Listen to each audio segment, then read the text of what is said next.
చాలాసార్లు అందరూ నిద్రపోయిన తర్వాత ఒంటరిగా ఉన్నప్పుడు రోజంతా జరిగిన విషయాలన్నీ ఒక్కొక్కటిగా మన మనసులోనికి వస్తూ ఉంటాయి కదా.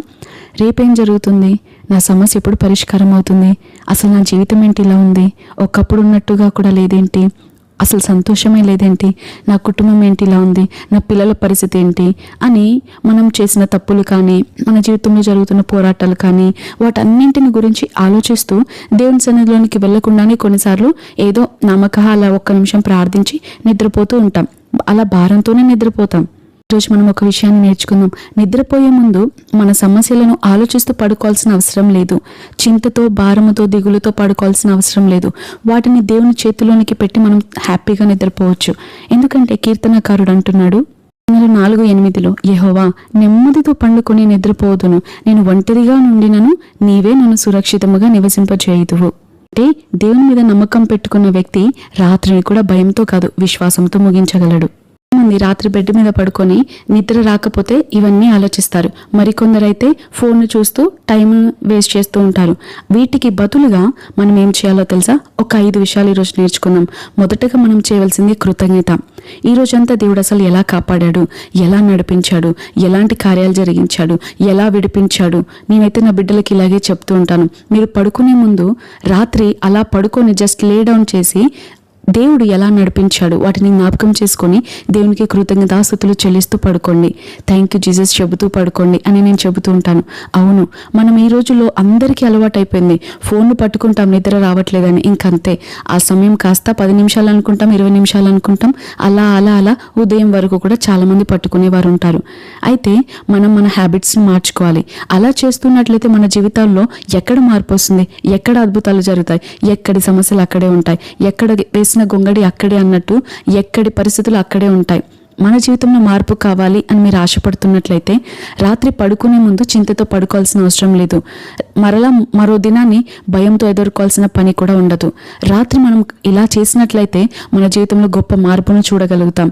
మొదటగా చేయవలసింది మనం దేవుడు ఎలాంటి కార్యాలను జరిగించాడు, ఎలా నడిపించాడు, ఎలా విడిపించాడు, ఎలాంటి అద్భుతాలు చేశాడు అన్నిటినీ జ్ఞాపకం చేసుకొని దేవుని కృతజ్ఞతలు చెల్లించాలి. రెండోదిగా మనం చేయవలసింది, మనం ఎక్కడైనా తప్పిపోయామా, ఎక్కడైనా తప్పు చేశామా, ఎవరైనా బాధ పెట్టామా, మన ఆలోచనలో కానీ చేతల్లో కానీ క్రియల్లో కానీ ఎక్కడైనా ఎవరినైనా బాధ పెట్టి అలాంటి చిన్న చిన్న తప్పిదములు పొరపాట్లు చేసి మనం గిల్ట్తో పడుకోవాల్సిన పని లేదు. దేవుని సన్నిధిలో ఆ రాత్రే ఒప్పుకోవాలి. ఇంకా మరలా చేయను ప్రభువా, చేయకుండా ఉండడానికి నాకు సహాయం చేయ అని మనం దేవుని సన్నిధిలో క్షమాపణ వేడుకోవాలి. మూడోదిగా మనం చూసినట్లయితే మన భారాలతో పడుకోవాల్సిన పని లేదు, ఆయనపై వేయాలి. రేపటిని గూర్చి చింతిస్తూ మరలా రేపటిని ఎదుర్కొనాల్సిన పని లేదు. ఎందుకంటే ఆయన వాక్యం సెలవిస్తుంది, మీ చింత యావత్తు నా మీద వేయడి అని పేతురు పత్రిక 5వ అధ్యాయంలో మనం 7వ వచనంలో చూస్తాం. మాత్రమే కాదు, ప్రయాసపడి భారం మోసుకుంటున్న సమస్త జనులారా నా యొద్దకు రండి, నేను మీకు విశ్రాంతిని కలగచేస్తాను అని వాక్యం సెలవిస్తుంది. కాబట్టి మన భారాలను మనమే మోసుకుంటూ భయపడుతూ నిరాశపడుతూ ఉండాల్సిన పని లేదు. ఆయన చేతిలోనికి పెట్టినట్లయితే ఆయన మనకు విశ్రాంతిని ఇస్తాడని వాక్యం సెలవిస్తుంది. 4వదిగా చూసినట్లయితే రాత్రి మనం చేయవలసిన ఇంకో పని ఏంటంటే మన కుటుంబం కొరకు ప్రార్థించాలి. మన భార్య బిడ్డల కొరకు, భర్త కొరకు, మన అవసరతల కొరకు, మన ఇంటిలో ఎవరెవరైతే ఉన్నారో ఏదైతే అవసరతలు ఉన్నాయో వాటన్నింటి కొరకు మనం ప్రార్థించి చక్కగా నిద్రపోవచ్చు. అంతకంటే ముఖ్యంగా చివరి పాయింట్ ఏంటంటే రేపటి కొరకు దేవుని సన్నిధిలో ముందుగానే సమస్తాన్ని సమర్పించాలి. మనల్ని మనం సమర్పించుకోవాలి, రేపటి మన దినాన్ని కూడా ఆయనకు సమర్పించాలి. రేపు ఏం జరగబోతుందో మనకు తెలీదు, రేపు ఎలాంటి పోరాటాలు రాబోతున్నాయో తెలీదు, రేపటి కొరకు అపవాది వేసిన ప్రణాళికలు ఏంటో తెలీదు, రేపటి దినాన్ని అపవాది ఎలా పాడు చేయాలని మనుషులను ప్రేరేపిస్తాడో తెలీదు. కాబట్టి రేపటి దినాన్ని మనం ఈరోజు రాత్రే మనం ప్రతిష్ఠించుకోవాలి. మన దినాన్ని మనం ఆయనకు సమర్పించుకోవాలి. నేనైతే అలా చేస్తాను. రేపటి దినం ఎలా ఉండబోతుందో నాకు తెలియదు ప్రభా, నా రేపటి దినాన్ని నీవు వేలుబడి చేయి, నువ్వు అధికారం తీసుకో, నీవు నడిపించు, నీవు ముందు నడిపించు, నువ్వు నాకు ప్రతి ఆలోచన నీవు చెప్పు, ప్రతి సెకండ్ నా ప్రతి మూవ్ను నీవు అధికారంలో తీసుకొని నువ్వు నడిపించు. ఏ రీతిగా నడవాలో, ఏ రీతిగా మాట్లాడాలో, ఏది ఆలోచించాలో, ఏ తీర్మానాలు చేయాలో, ఎవరితో మాట్లాడాలో, ఎక్కడ ఎక్కువ సమయం గడపాలో, ఏ పని చేయకూడదో ఇలాంటివన్నీ నాకు బోధించయ్యా అని మనం ఆ రాత్రి మనం అడగాలి. మన దినాన్ని ప్రార్థనతో ప్రారంభించాలి, ప్రార్థనతో ముగించాలి. ప్రార్థనతో రోజును ప్రారంభించిన వాడు దేవునితో రోజును మొదలుపెట్టిన వాడవుతాడు. ప్రార్థనతో రోజును ముగించిన వాడు వారి యొక్క భారాలన్నీ దేవుని చేతిలోనికి పెట్టేసి చక్కగా నిద్రపోయిన వాడవుతాడు. ఈరోజు ఒక మంచి తీర్మానం తీసుకుందామా? నిద్రపోయే ముందు మన ఫోన్ను పక్కన పెట్టేసి కనీసం ఒక 5 నిమిషాలైనా కేటాయించి దేవుడు ఈరోజు ఏ రీతిగా నడిపించాడు, ఈరోజు నాకు ఎలాంటి భయాలు ఉన్నాయి, ఎలాంటి పోరాటాలు ఉన్నాయి, నేను ఎలా ప్రవర్తించాను, ఎలా రియాక్ట్ అయ్యాను, ఎవరైనా బాధ పెట్టానా, దేని కొరకు నేను ప్రార్థించాలి అనే కొన్ని వాటిని మనం దేవుని సన్నిధిలో మనం సమయాన్ని గడిపి వీటిని దేవునికి అప్పగించినట్లయితే దేవుడు తప్పకుండా మన జీవితంలో మరో నూతన దినాన్ని అద్భుత రీతిలో మలుస్తారు. చాలాసార్లు ఉదయకాల ప్రార్థనలో ఎంతో శక్తి ఉందని నమ్ముతాం కదా, అది ఎంత వాస్తవమో రాత్రి చేసే ప్రార్థనలో కూడా అంతే శక్తి ఉంది. ఎందుకంటే యాకోబు రాత్రి పెనుగులాడాడు, పౌలు రాత్రులు చాలాసార్లు ప్రార్థించాడు. అలా బైబిల్లో చూస్తే చాలామంది రాత్రులు ప్రార్థించిన వారు కూడా ఉన్నారు. పౌలు శీలలు కూడా రాత్రి ప్రార్థించి అద్భుతమైన జయాన్ని పొందుకున్నారు. ఎందుకంటే మనం ఉదయం లేచినప్పుడు ఎంత ఫ్రెష్గా ఉంటుందో రాత్రి కూడా అంతే మన మైండ్ ఫ్రెష్గా ఉంటుంది.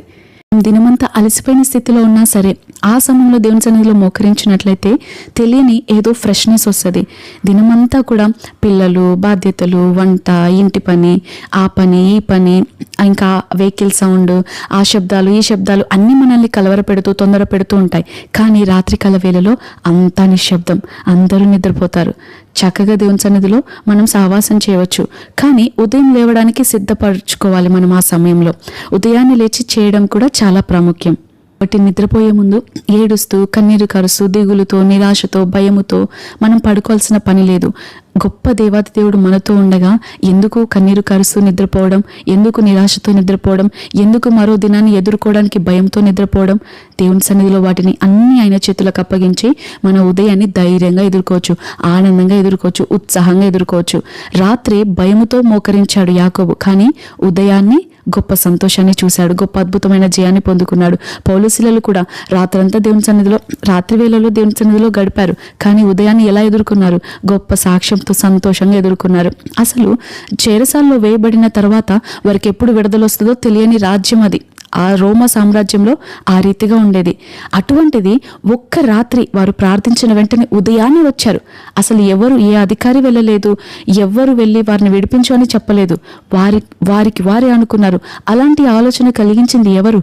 వారు దేవుని సన్నిధిలో రాత్రి ప్రార్థిస్తున్నప్పుడు ఉదయాన్నే గొప్ప జయాన్ని చూశారు. అందుకే మనం బైబిల్లో ఒక మాట చూస్తాం, ఒకవేళ సాయంకాలం ఏడ్పు వచ్చి రాత్రి ఉండినను ఉదయాన్నే సంతోషం వస్తుంది. ఎలా వస్తుంది? ఇదిగో ఇలా మనం దేవుని సన్నిధిలో గడిపినప్పుడు మాత్రమే, దేవునికి మన భారాన్ని అప్పగించినప్పుడు మాత్రమే, దేవునికి మన పనులపై అధికారం ఇచ్చినప్పుడు మాత్రమే. రాత్రి నిద్రపోయే ముందు సమస్యతో, చింతతో, ఆలోచిస్తూ, దిగులుతో కాకుండా దేవునితో గడిపి ముగిద్దాం, దేవునితో మరలా ప్రారంభిద్దాం.